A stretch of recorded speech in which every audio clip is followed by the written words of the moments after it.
आप सब लोगों को मालूम है, आपके नॉलेज में आ गया होगा, कल सिविल डिफेंस मॉक ड्रिल एक हम करने जा रहे हैं, जैसा कि एमएचए ने डायरेक्शंस दी हैं उसके बेसिस पे।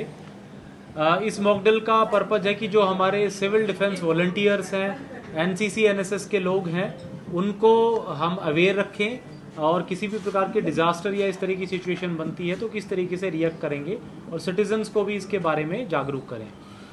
तो 4 बजे हम 2 पर्टिकुलर लोकेशंस पे, जो कि हम आपको प्रेस नोट के जरिए कन्वे कर देंगे, सिंपल मॉक ड्रिल करेंगे जिसमें डिजास्टर लाइक सिचुएशंस डिपिक्ट की जाएंगी, चाहे वो फायर इंसिडेंट हो, चाहे कोई बिल्डिंग डैमेज हो, कोलैप्स हो, उसको डिपिक्ट करके हमारी तैयारी कैसे होती है, हमारी जो सरकारी संस्थाएं हैं, पब्लिक हैं, वॉलंटियर्स हैं, उनका रिएक्शन क्या होगा, उस पर हम एक्ट करेंगे।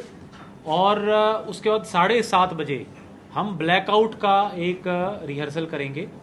ये जनरल पब्लिक के लिए इम्पोर्टेंट है, तो मैं चाहूँगा आप सब लोग उन तक ये बात पहुँचाएँ। 7:30 पे जो एयर रेड वार्निंग सिस्टम्स हैं वो हमारे लाइव होंगे, यानी सायरन बजेगा 7:30 बजे, और 7:30 बजे से 7:40 तक वो बजता रहेगा। उन 10 मिनट में मेरी सब लोगों से अपील है, सिटीजन से अपील है कि वो अपने घरों की लाइट्स बंद कर दें और जितना हो सके अपने घर पे रहें, बाहर ना निकलें, ताकि एक प्रिपरेशन हमारी ब्लैकआउट की हो जाए। इसके लिए अभी जो आपसे इंटरेक्शन है, उससे पहले हमने जो हमारी आरडब्ल्यू एसोसिएशंस हैं, मार्केट एसोसिएशंस हैं, उनके थ्रू भी, उनसे भी हमने बातचीत की और इस मैसेज को लोगों तक उनके थ्रू भी पहुंचाया है। और अभी एक प्रेस नोट के ज़रिए भी हम लोगों को इसके बारे में सूचित करेंगे।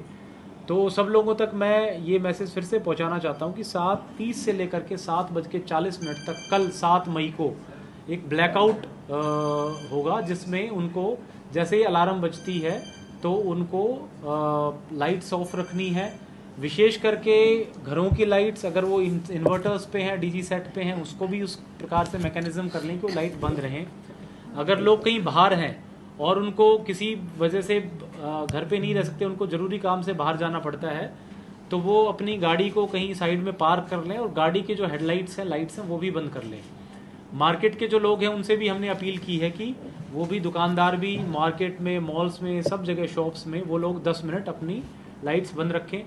कई लोगों के घरों में हो सकता है कि सोलर लाइट्स हों जो सेल्फ जिसको कहते हैं कि अपने आप से जुगती हों, जलती हों, उनको भी हम अपील करेंगे कोई मैकेनिज्म उसमें ऐसा लगाएं कि 10 मिनट तक उन लाइट्स को हम बंद रखें। लेकिन मैं स्पेसिफिकली बताना चाहता हूं कि ये बेसिकली एक प्रिपरेटरी मैकेनिज्म है, ये कहीं पे भी इसका मीनिंग ये नहीं है कि हमें पैनिक करने की ज़रूरत है। 7:40 पे अलार्म्स बंद हो जाएंगे, उसके बाद बिजनेस एज यूजुअल जिसको हम कहते हैं, वापस से सिचुएशंस पहले की तरह नॉर्मल हो जाएगी। सिर्फ ये 10 मिनट की मॉक ड्रिल लोगों के लिए ब्लैकआउट की कल हमने रखी है। जो 4 बजे शाम को कल मॉक ड्रिल रखी है वो स्पेसिफिकली हमारे गवर्नमेंट डिपार्टमेंट्स के लिए, सिविल डिफेंस वॉलंटियर्स के लिए और एनसीसी एनएसएस के बच्चों के लिए है। उसमें जनरल पब्लिक के लिए स्पेसिफिकली कुछ पार्टिसिपेट करने की आवश्यकता नहीं है। कई लोगों के द्वारा मीडिया ग्रुप्स पे, व्हाट्सएप ग्रुप्स पे कई तरह की मिस इन्फॉर्मेशन स्प्रेड की जा रही है। मेरी आप सबसे रिक्वेस्ट रहेगी कि उन चीज़ों पे बिल्कुल ध्यान ना दें। हम एक एडवाइजरी भी अभी जारी करेंगे जो कि सारे ग्रुप्स में हम सर्कुलेट भी करेंगे। उसमें हम स्पेसिफिकली बता रहे हैं कि जो ब्लैकआउट है उसमें उनको सिर्फ लाइट्स बंद रखनी है। अपना फ़ोन अपने साथ रख सकते हैं अगर किसी को कोई डार्कनेस से कोई फोबिया है, डर है तो। इसके अलावा जो बच्चे हैं और बुजुर्ग हैं उनको विशेष करके समय रहते ही इसके बारे में बता दें ताकि वो पैनिक ना करें। कई बार हो सकता है बच्चे इसकी इम्पोर्टेंस या इसके पीछे का रीज़न ना समझ पाएँ, या सीनियर सिटीजन्स को कोई इनकन्वीनियंस हो तो पहले से उनको सूचना दे करके रखें। जैसे ही 7:40 पे ये मॉक ड्रिल ख़त्म होती है उसके बाद पहले की भांति लोग लाइट्स स्विच ऑन कर सकते हैं और रूटीन जो उनकी एक्टिविटीज़ कर सकते हैं, उस पर कोई रिस्ट्रिक्शन नहीं है। किसी भी तरह की होर्डिंग की आवश्यकता नहीं है कि कोई डीजल पेट्रोल इकट्ठा करें या कोई राशन सामग्री इकट्ठा करें, उसकी बिल्कुल आवश्यकता नहीं है।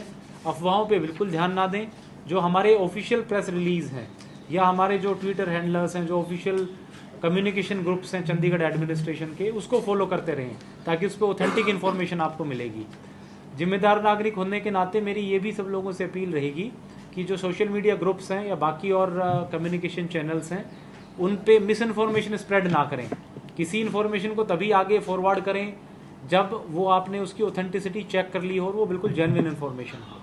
तो तो ये सारी चीज़ें एक बार मीडिया साथियों के ज़रिए मैं आप सबको कम्युनिकेट करना चाह रहा था। मैं उम्मीद करूँगा कि ये जिस प्रॉपर्टी बेचने और खरीदने के लिए संपर्क करें फेयर डील प्रॉपर्टीज।